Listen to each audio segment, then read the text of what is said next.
Okay, in this lesson we are going to go through synchronous motors,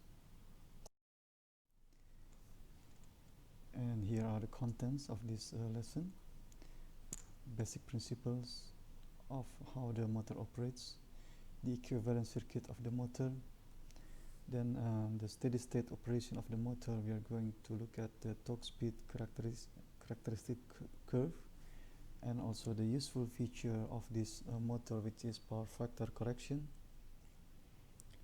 And finally, we are going to look at how we can start this synchronous motors, because this motor will not be able to rotate by itself unless we use one of the three solutions that we will see later. So in this slide, we'll have a look at the basic principles of how a synchronous motor operates. As we learned before, that in order for a motor to be able to rotate, then we need two magnetic fields. The first magnetic field, the rotor magnetic field, is induced by the DC current IF that goes through the field circuit of the motor. Yeah. So this is the first magnetic field, and the second magnetic field is actually the stator magnetic field, which is induced by the three-phase voltages applied to the stator. And this field BS is rotating. Okay? The way the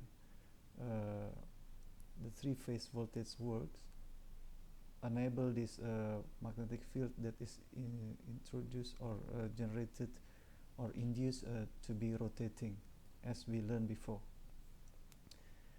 And this then in turn will pull the rotor to rotate, because these two magnetic fields will try to align themselves together, yeah? And therefore the rotor will rotate, and because the magnetic field of the stator is rotating, the rotor will rotate as well, yeah? Try to catch up with the stator's magnetic field. And the larger the angle between the two magnetic fields BR and BS, as you can see in the illustration, will lead to higher torque. Yeah? To some extent, the larger the angle will result in a higher torque, because it follows the equation that the induced torque, as you can see at the bottom on the right hand side, equals to KBR cross BS, and the cross vector operation will tell us that if the angle if between the two vectors BR and BS is larger, up to 90 degrees, then the resulting torque will be higher.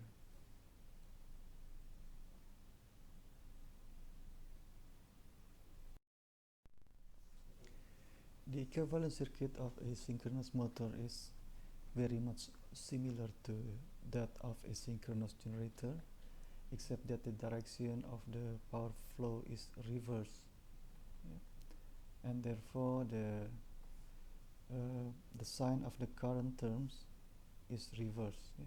So exactly the same, it's just then the current terms are reverse, yeah? So V pi is equals to JXSIA plus RAIA, as you can follow by using KVL on the armature circuit, yeah? Which are here. Okay, or you can see it on the per phase equivalent circuit as well here. So the V pi is equals to EA plus the voltage across this JXS and RA, which is IA times the impedance JXS plus RA.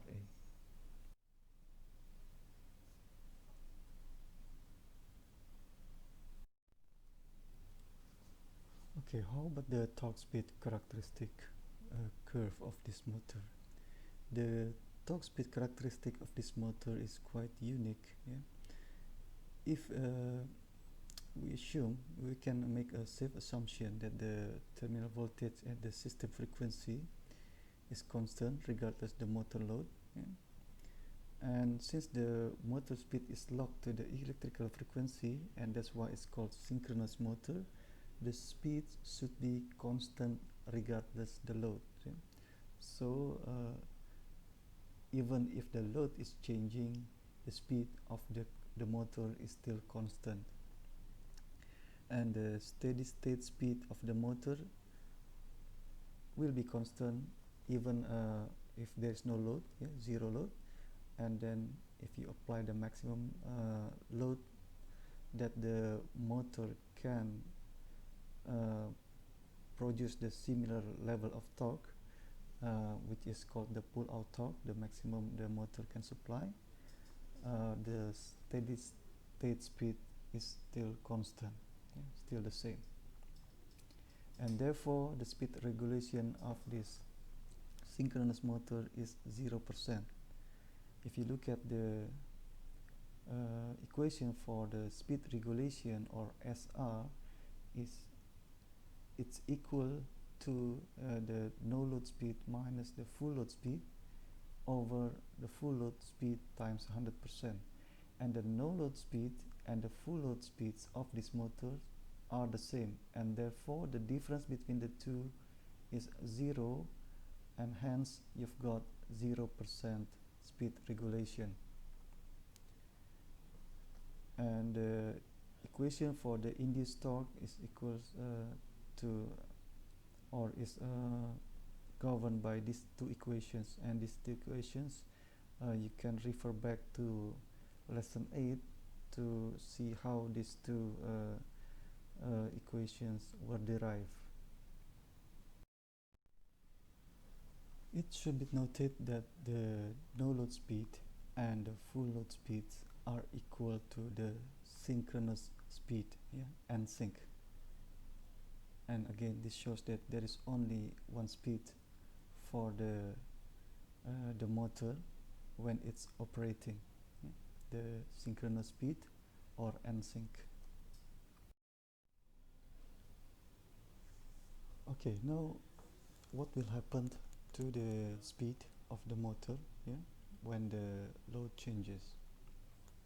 Okay, let's assume that the motor operates initially with a leading power factor. If the load on the motor is increased, then the rotor initially will slow down, yeah? So the speed will be reduced, and this will cause the torque angle to increase. And when the torque angle delta is increased, if you look at the equation, that the induced torque is equals to kBr b net sine delta, and the torque angle delta being the angle between Br and B net. So as this angle is increased, the term sine delta will also increase, yeah? As long as the increase value of delta doesn't exceed 90 degrees. Yeah? From 0 to 90 degrees, the value of sine delta will be increasing from 0 to 1, and therefore the induced torque will also be increased. And as the torque is increased, this will create some finite torque in the system, yeah? And will then causing acceleration of the rotor, and therefore the speed of the rotor will speed up, and eventually it will then reach the synchronous speed again, yeah? It will reach the synchronous speed again, and the motor will run at that synchronous speed as before. The difference is now the torque angle delta will be larger than before.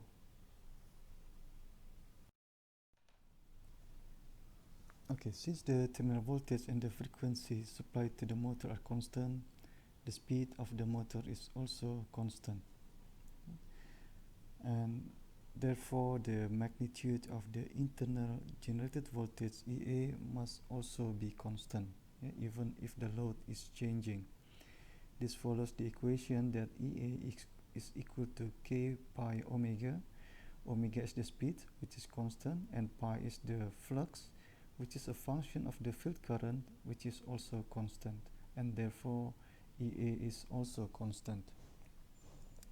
And assuming that the armature resistance is negligible, compared to the synchronous reactance, we will have the following equations, and more detailed explanation again you can find in the lesson 8 when we talk about the synchronous generators. So we've got two equations for the power, which is K V pi IA cos theta and 3 V pi EA over XS times sine delta. From these equations, we know that the V pi is constant. So this V pi is constant. Yeah. This is also V pi is constant, and also XS is also constant. And therefore, for example, if you look at this one, P is equals to this, then it means that because this is constant, then we can write that P is proportional to IA cos theta. Yeah? And similarly, if you look at the other equation, that P is equal to this, yeah? And this is constant, and therefore P is directly proportional to EA sine delta. Okay, and which means that when the power supplied by the motor or to the motor is increased, then IA cos theta will increase, and similarly EA sine theta is increased. Now, if you look at the diagram here, then this IA cos theta and EA sine delta are actually representing of the same thing, which is this distance. For example, for the first condition, this is the, if you look at the diagram, that will be the IA cos theta or EA sine delta, again, which is proportional to the power. And then similarly for the second condition, when the load is increased, then we have this, that will be the EA sine delta or IA cos theta, again proportional to the power, and so on, until we've got this diagram. This will be the longest one for this illustration.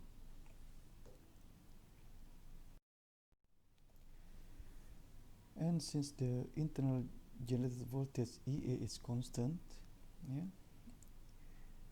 if you again look at the, this is EA, illustration part A, and if you look at part B, these are the EAs with different loads, but the magnitude of EA are always the same, and therefore when it's moving, as the load is increased, EA actually swings down, but it follows this arc here, because the magnitude is constant for EA. And therefore, because V pi is constant, and what we have this in this equation is actually V pi is equals to EA plus JXSIA, and V pi is constant, it's always this, but EA is magnitude is constant, but the angles is changing depending on the load, and the difference between the two vectors is actually the vector JXSIA, which are these vectors here, depending on the load. Okay, and then as you can see, as the load is increased, the magnitude of JXSIA also increase, starting from there to there. Okay, right, and therefore the armature current IA is increasing too, yeah, because the as J-axis IA is increased, XS is constant, and therefore IA has to be increasing. Okay. Also, if you look at the power factor angles, uh, it's also changing, moving from leading to lagging. Yeah. Initially, this is the, if you look at the angle of IA, look at the diagram part B again. You look at this IA1, then that's the angle. So initially it's positive, then as we increase the load, if you look at IA2, it's still positive, but now the angle is smaller than before. Then at IA3, yeah, the next one, the angle becomes 0, and then it starts to be negative as it goes towards IA4. Yeah? So starting from positive, it goes to 0 and then goes to negative. So the power factor angle, the power factor starts from leading, then it becomes unity, and then finally it goes to lagging. Okay, so that's what happens when the torque or the load was increased. But what will happen if the load kept increasing, yeah, until it exceeds the pull-out torque? Yeah? The maximum pull-out torque occurs when delta equals to 90 degree, as the sine 90 degree gives you 1. However, when the delta goes higher than 90 degrees, the value of sine delta will start to decrease rather than increase. Yeah? And that will be the highest torque that the motor can supply. So if the load then is increased beyond this, what will happen? When the torque on the shaft of this synchronous motor exceeds the pull-out torque, then the rotor can no longer remain locked to the stator and magnetic field. Yeah? It will start to slip behind them. Yeah? So the rotor speed will be less than the speed of the rotation of the stator's magnetic field. Yeah? And the motor will, which means that the motor slows down, and therefore the stator magnetic fields, because it's faster, it will lapse, yeah? Lapse over the the magnetic field of the rotor. And you can imagine when it's lapping, for example, just to have a simple illustration, let's say this is the magnetic field of the rotor. The magnetic field of the stator is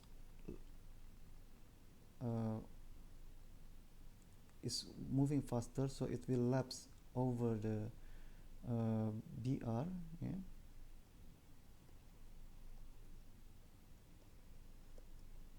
Okay, so it can, if you like, be on either side of BR, and this will create a torque of the opposite direction. Yeah? So this may create a torque in this direction, and while BS is on the other side, the torque is pointing in the opposite direction. And because of this, this will cause the rotor to vibrate. Yeah? The rotor to vibrate because the induced the torque generated is changing its direction as the stator magnetic field is rotating and overlapping the rotor magnetic field. Yeah? And this can cause a severe vibration, and this phenomenon is called as slipping poles, yeah? Which is when the motor lose its synchronization. Yeah? And therefore it will not run at the synchronous speed anymore.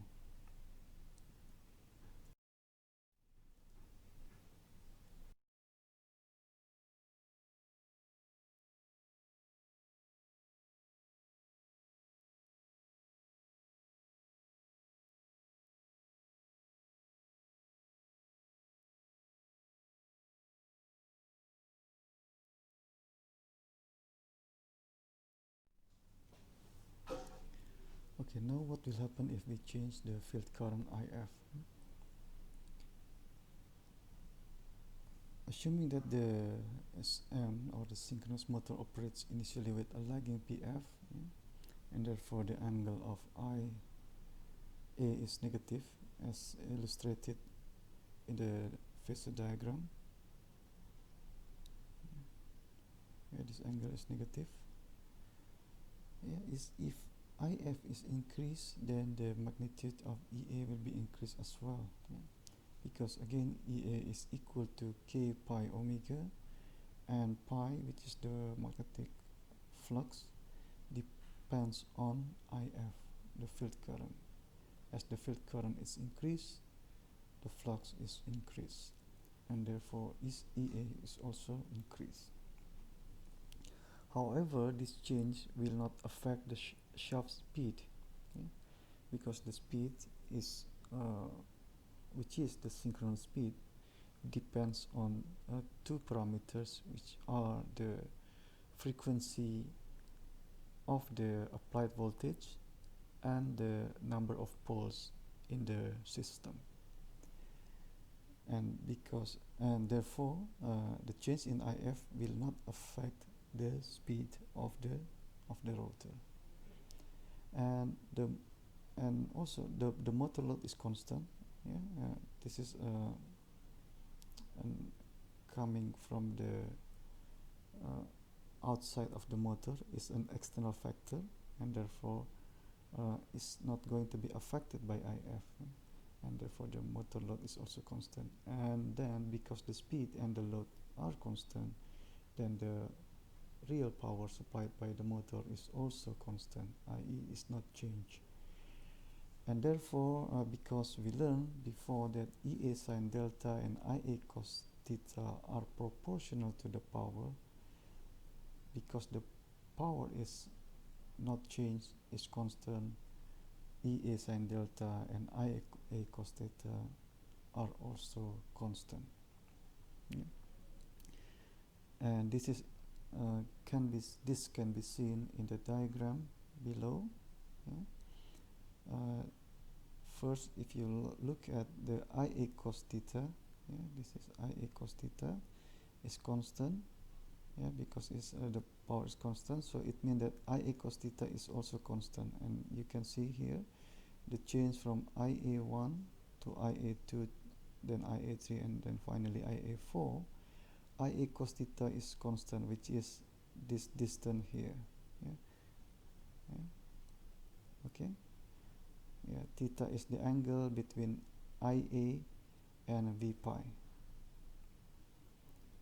For example, for IA1 this will be theta, for IA4 that will be the theta. So IA cos theta is always this distance here. Okay. And then the other one, the EA sine delta, it's referring to this distance here. Okay, because delta is the angle between E theta and V pi. So this will be EA sine delta for the first one, for example. That's EA4. That's EA1 is here. That's EA2. That will be the EA sine delta for the second condition, and that will be the third one, and then finally that's the fourth one. And as you can see, the distance of EA sine delta is always constant.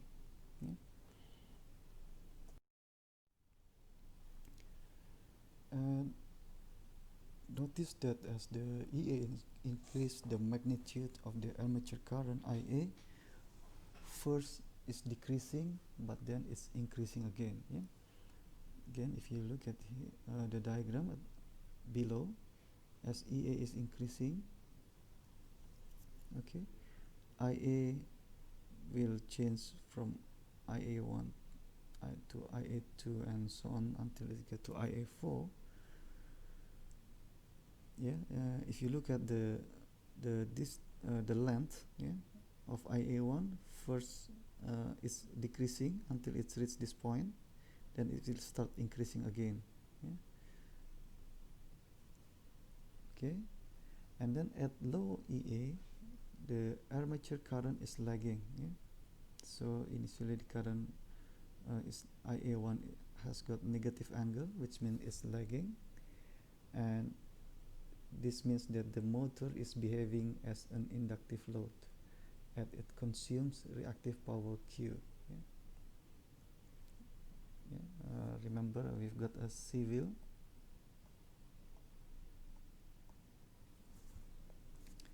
When the current is lagging, so it's behaving like an inductance. Yeah? So okay, and as the field current increases, IA eventually lines up with V pi, and the motor is purely resistive. This is illustrated as here when we have this IA2. Okay, IA is at the same direction as V pi. Yeah? The angle between the two is 0, and therefore we got purely resistive load. The motor is behaving as purely resistive load, right? And then as the field current is increased further, IA becomes leading. Yeah, now it's got a positive angle, and the motor is said to be behaving as a capacitive load, and it will supply reactive power Q to the system.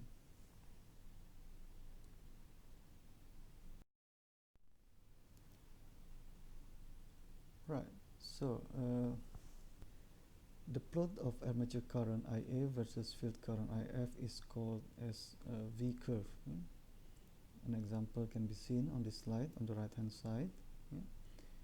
The V curves for different levels of real power have their minimum at unity power factor, when only real power is supplied to the motor. Yeah? Again, if you remember what we did in the previous slide, yeah, starting assuming that we start with a lagging power factor. Yeah? For example, let's say this one here, and then as we increase IF, yeah, so it goes towards the right, then IA will initially be decreasing. Yeah? And it reaches its minimum when the angle of IA is 0, i.e. we have a purely resistive load behavior of the motor, and then going forward IA is increasing again. Yeah. Okay, so for IF less than the one giving the minimum IA, the armature current is lagging and the motor power consumes reactive power. Yeah, again it's behaving like an inductive load. Yeah, so this area here we are talking. Yeah. And then when IF is larger than the one giving the minimum IA, then the armature current is leading, yeah, which is this region here in orange. Okay, therefore what we learn from this is that by controlling the field current IF, the reactive power Q can be controlled. Yeah? We can control it. We can run the motor in a lagging power factor or a unity power factor or leading power factor, which is a very useful feature of this type of motor. And therefore this is what we call as the power factor correction. We can make the correction of the power factor depending on the overall system that we may have. Yeah? This motor might be running in a plant in conjunction with other motors. Yeah? Could be synchronous motors as well. And then we can then do what we call as the power factor correction to improve the efficiency of the power in the overall system. Okay, so what we notice that, and we should highlight here, is that by changing the field current on asynchronous motors, we can perform power factor correction. We can adjust the power factor of the synchronous motor in order to improve the efficiency of the overall system that will include other motors as well as this synchronous motor. Yeah? So we will have multiple motors in one system, and we can adjust the synchronous motor's power factor again to improve the overall efficiency.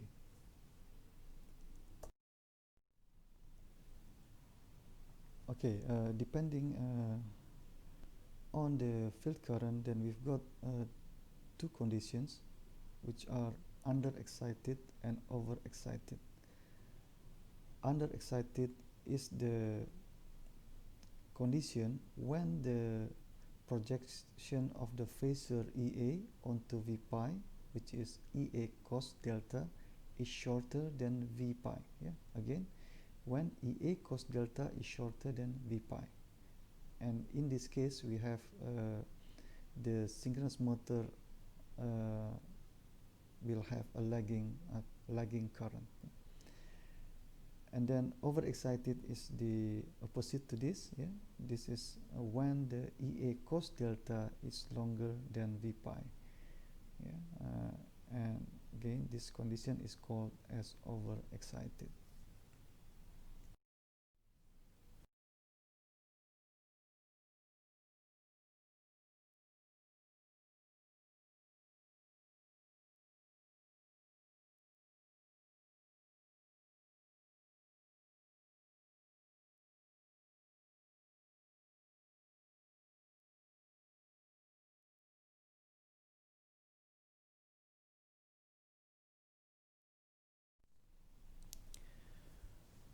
Okay, the ability to adjust the power factor of one or more loads in a power system can significantly affect the efficiency of the power system, as I mentioned before. And for a power system, the lower the PF, the greater the losses in the power lines. So if we can correct the PF, the power factor, to make it higher, yeah, closer to 1, then we will be able to improve the efficiency of the power system. Since most loads in a typical power systems are induction motors, yeah, generally speaking, induction motors are more widely used. Yeah, having one or more excited synchronous motors in the system will be useful for the following reason. First, the leading load can supply some reactive power to the lagging loads in the systems, which normally nearby. They can be in the same site, yeah, in a plant, for example. And this means that the reactive power that is needed by the induction motors does not have to travel along the transmission line. Yeah? The transmission line is the line that is transporting the power from the power generator that can be far away from the motors to the motors. Now, because the transmission line, the reactive power does not need to travel along this transmission line, it means that the transmission line current is reduced. Yeah? The current that flows through this transmission line is reduced, and therefore the losses will also be reduced. Yeah? The power losses will also be reduced. Yeah? So this is one of the first reason why having this over-excited synchronous motors in the system, in the power system, will be useful. Secondly, since the transmission line carries less current, yeah, because it carries less current, because this reactive power doesn't need to travel along this transmission line, then the line can be made smaller in size. Yeah? The cross section of the transmission line can be smaller, and therefore less materials will be used, and therefore the cost will also be reduced, yeah, which is a very useful advantage again. Okay, and the third reason, additional one, probably not as important as the first two, is that the overexcited mode of the synchronous motor increases the motor's maximum torque. Yeah? Again, because this is overexcited, and then the field current that is supplied to the motor is high, yeah? And therefore the torque, the maximum torque is increased. And this is what we call as the power factor correction. When we use the synchronous motors to increase the overall system power factor, we have what we call as the power factor correction. Since SM can provide power factor correction, many loads that can accept constant speed are driven by overexcited SMs. Yeah. So deliberately, the designers of power systems, when it's possible, when there is an opportunity to run the load at constant speed, then synchronous motors can be deliberately used in the power system, yeah, in the plant, for example, in order for the designer to be able to do this power factor correction. Yeah? So the overall system power factor is high. This is of a synchronous motor is also known as synchronous capacitor or synchronous condenser, because the way it's behaving is like a capacitor in an electrical circuit.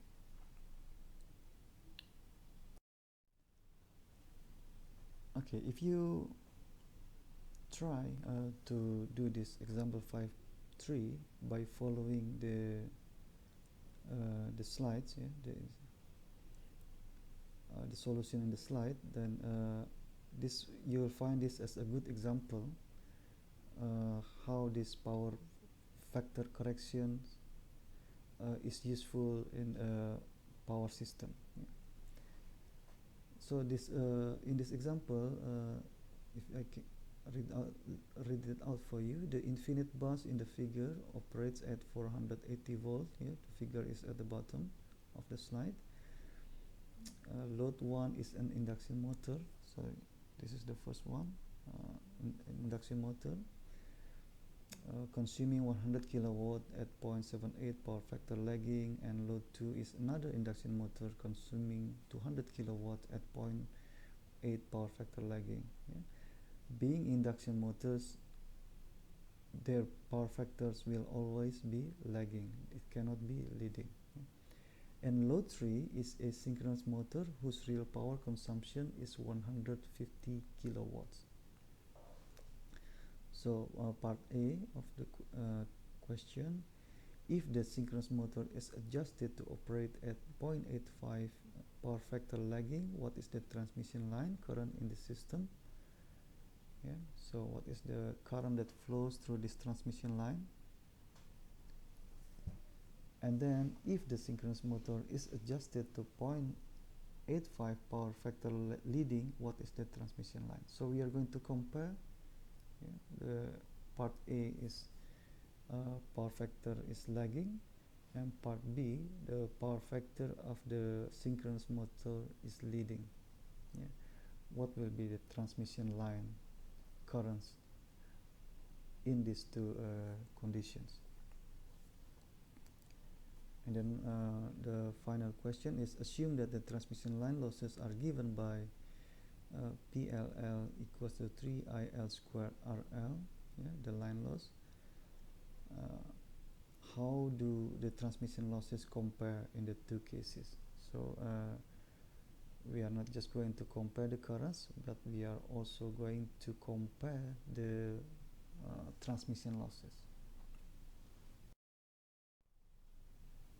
Okay, so remember that the question is asking us to find the transmission line current, yeah?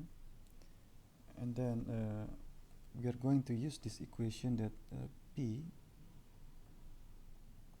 equals to square root of 3 VL IL cos theta. So when you want to find the current, we need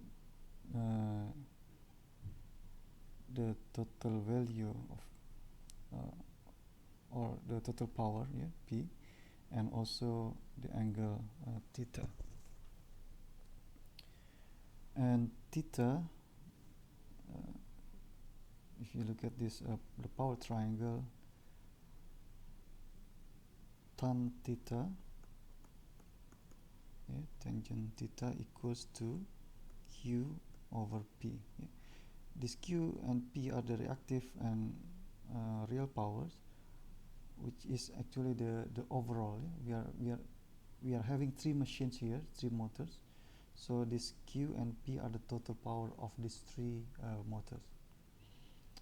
Okay, so first here on the slide, as you can see, we are calculating the reactive power for each motor. Yeah, Q1, Q2 and 3. Okay, and they are all positive, yeah? Because the power factors are all lagging. Okay,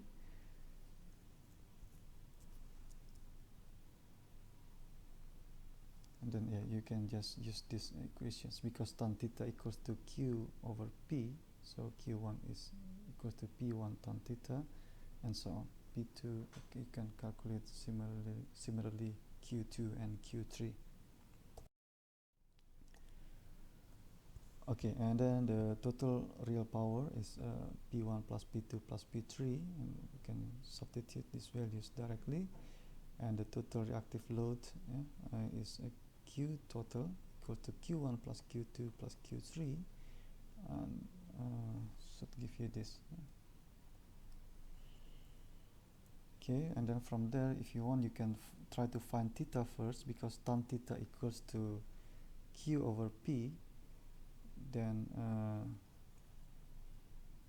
theta will be equals to arc tan Q over P. Yeah, so you can find theta first, and then you use this equation that PF equals to cos theta.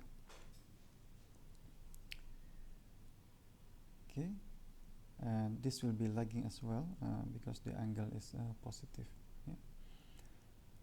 Okay, then after you find you know the value of theta, yeah, you've got the value of the total power already, which is this, yeah, this. Then you can calculate the line current. Okay, VL itself equals to 480 volt. Yeah? Right. So that's the answer for the first part A. For part B, okay, now it's for part B. Q1, Q2 are the same because still the same motors, the inductive motors or induction motors. Now for the Q3, the reactive power of the synchronous motor now has been changed. Yeah. If you read again the question, the example, then the value now will be negative, yeah, because it's running at a lag in leading power factor. Okay, so it's negative, and then again the total real power will be the same, 450 kilowatts, but now the reactive power will be different, yeah, because the first two are positive, but now the third one, yeah, which is of the synchronous motor, is now negative, and therefore this will be our new total reactive power, 137.2, which is lower than before. Yeah, if you compare this from the previous reactive power, this value is lower. Now again, by using the similar steps, then you can find the power factor, yeah, and then finally you can work out the line current, which is 566 amps. Yeah.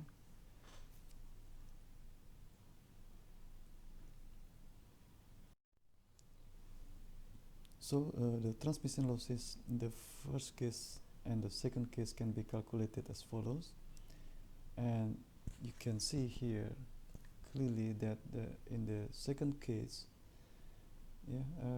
the power losses are significantly lower than the first one, i.e. it's 28% less than in the first case.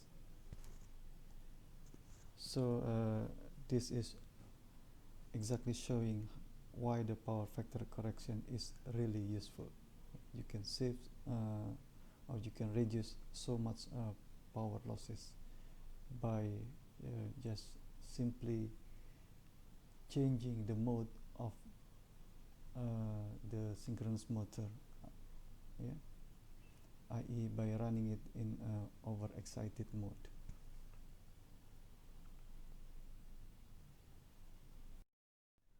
Okay, in this section we are going to look at the starting of synchronous motors.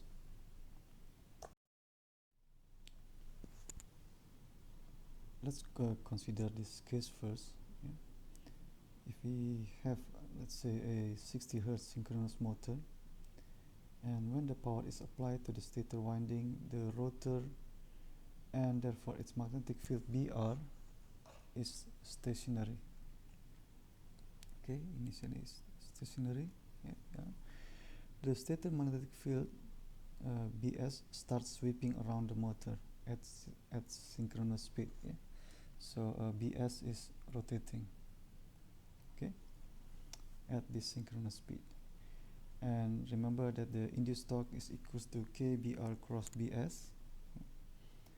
And then at time 0, this value will be 0 because BR and BS are aligned. They are so the angle between the two is 0, and therefore the induced torque will also be 0. Now what will happen at t equals to 1/240 seconds? The frequency is 60 Hertz. If you of the motor is 60 Hertz, so it means that the applied three-phase power is having a frequency of 60 Hertz. It means that it takes 1/60 for the stator magnetic field to rotate by 1 revolution. So for 1/240, it means that it will go by 1 revolution divided by 4, which is 90 degrees. And you can see here that the BS now has rotated by 90 degrees.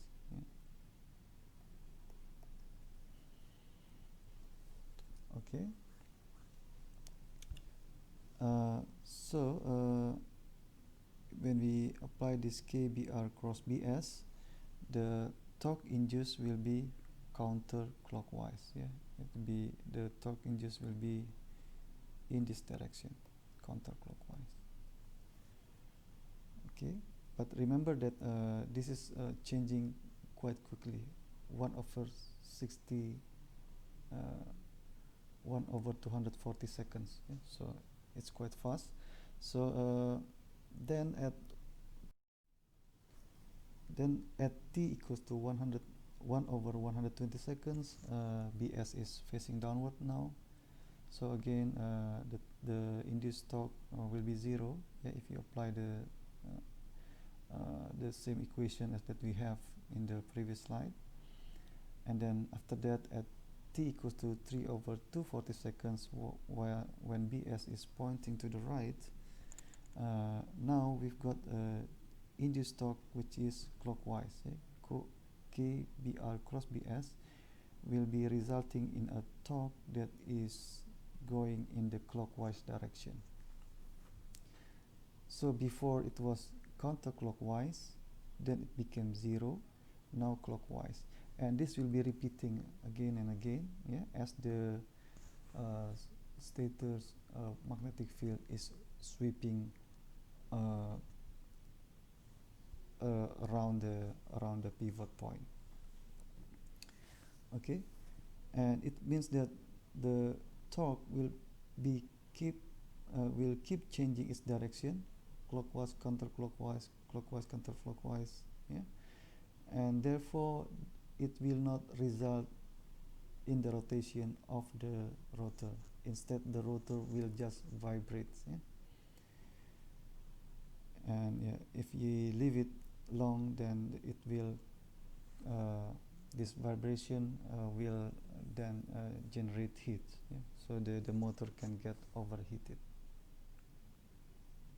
So it means that if you apply the three-phase voltage onto the synchronous motor as we've seen here, then the motor will not work. It will simply not rotate.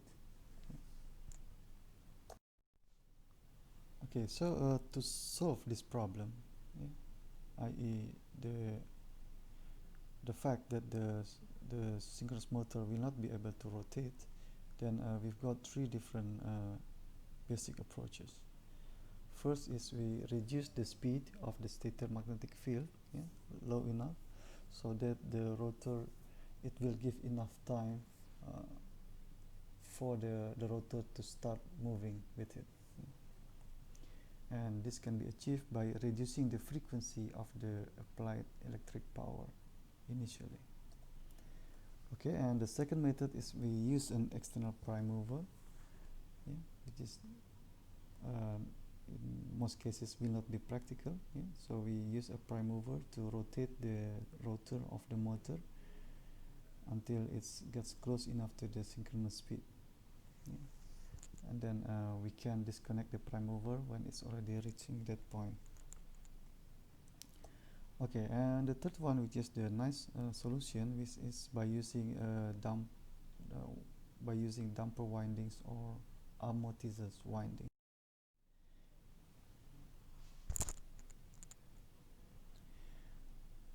Okay, and this gives us the illustration, the picture of amortisseur windings, yeah, which is similar to like a squirrel cage construction. Yeah. You've got bars, yeah, running from the front to the back, and you've got this what is called a shorting ring. Yeah, it's short-circuiting the bars, yeah, because this is conductive, and the ends of all the bars are connected to these rings, yeah, at the front end, and at the back is connected to this shorting ring. Okay, so this is also the illustration. You've got all the bars running from the front to the back, and at both ends they are short-circuited by these shorting rings.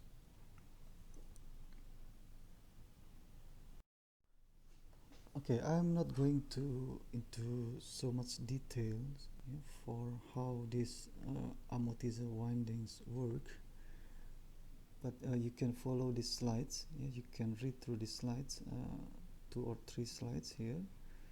But the main idea here is that torque will be induced on the windings, yeah?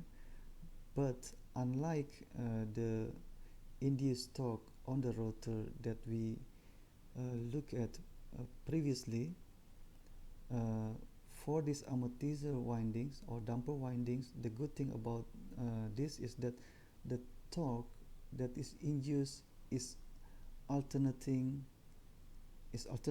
but it's always going in the same direction. Yeah, for in this example, it's always going in the counterclockwise if it is not 0. Yeah, so counterclockwise 0, counterclockwise 0.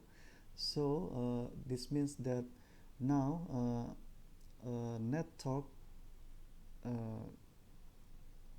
that is counterclockwise is induced on the damper windings, and because the damper windings are mounted on the rotor, then the rotor will be able to rotate, and specifically in the counterclockwise direction in this example.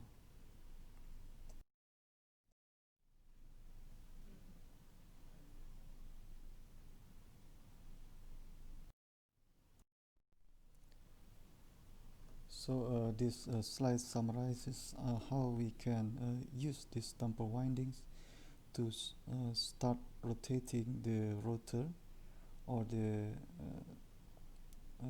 synchronous motor. Yeah. So first we disconnect the field windings, yeah, the main windings from DC power source, and short them out. Then we apply a three-phase voltage to the stator of the motor.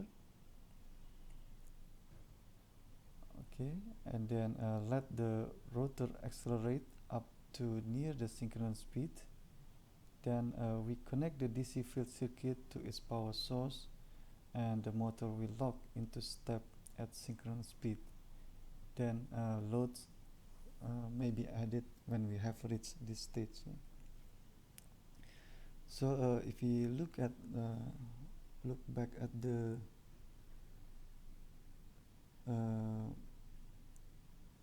first step here, when we short them out, yeah. So the field winding are not connected, and what we have in here that is active is only the damper windings, yeah? And therefore the torque are induced in the damper windings, and the rotor can then rotate and accelerate up to the near to the synchronous speed. When it's reached that stage, yeah, speed that is close but not the same as the synchronous speed, then we can connect the DC field circuit, yeah, to the power source. Okay? We can connect the field circuit to the power source. Then the motor will run as a normal synchronous motor.